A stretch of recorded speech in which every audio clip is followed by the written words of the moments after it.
Something just shifted in how the mental health system talks about addiction.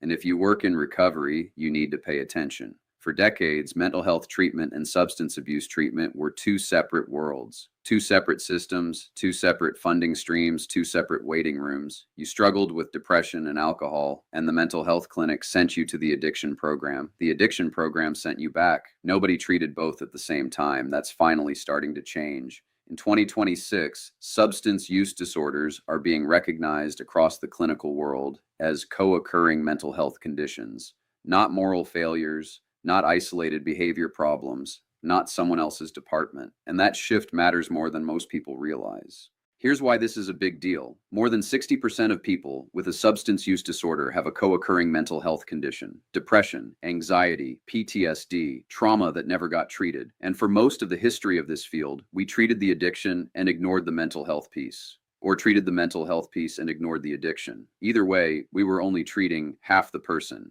and half treatment produces half results. The relapse rates, the revolving door, the people who go through program after program and never quite get traction. That's not a failure of the person. That's a failure of a system that was never designed to see the whole picture. What's trending right now is the whole person model. Treat both at the same time, with the same provider or with providers who actually talk to each other. It sounds obvious. It's taken this field 30 years to get here. So what does this actually look like in real life? It looks like a support worker sitting with someone in early recovery and asking not just, are you using, but what were you managing before you started using? It looks like a case manager who understands that the anxiety their client can't shake isn't a character flaw. It's a nervous system that learned to survive in an unsafe environment. It looks like treatment programs that don't discharge someone the moment they relapse, because relapse is part of the clinical picture, not evidence that someone doesn't deserve care.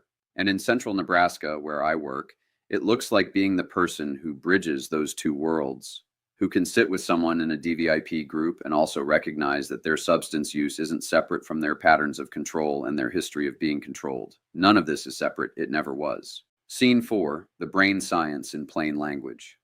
Let me give you the brain science in 30 seconds. Trauma changes the brain. It alters the stress response system, dysregulates the prefrontal cortex, and makes the nervous system hypervigilant to threat.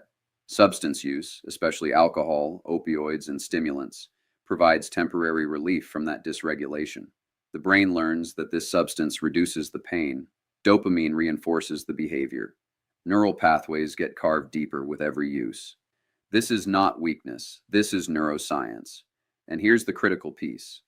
If you treat the addiction without treating the underlying trauma or mental health condition, the brain still has the original problem. The relief is gone, the need is still there, and the relapse is almost inevitable. Treating the whole person means treating the biology, the trauma, the behavior, and the environment. Miss any one of those, and you're not treating the condition, you're managing the symptom. If you're a support worker, a case manager, a probation officer, or anyone who sits across from people navigating recovery, here's what this trend means for how you work. Stop treating mental health and substance use as separate conversations. Ask about both. Normalize both.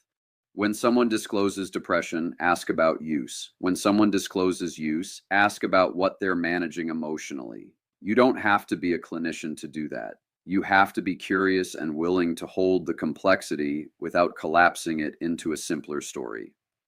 The other thing this means is referrals. Know who in your community provides integrated treatment. Providers who work with both conditions simultaneously rather than sequentially.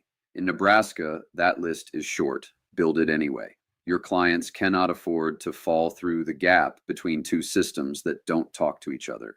The mental health system is catching up to what people in this field have known for a long time, that addiction doesn't exist in isolation, and recovery doesn't happen in pieces. At the Next Right Step Recovery, this has always been how we work. Trauma-informed, whole person, meeting people where they are, with a clear eye on everything they're carrying. If you're in central Nebraska and you or someone you know is navigating recovery, co-occurring mental health struggles, or both, reach out. We work with probation, DHHS, families, and individuals directly. You don't have to have it figured out before you call. That's what we're here for. The number is 402-759-2210. The next right step starts with one conversation.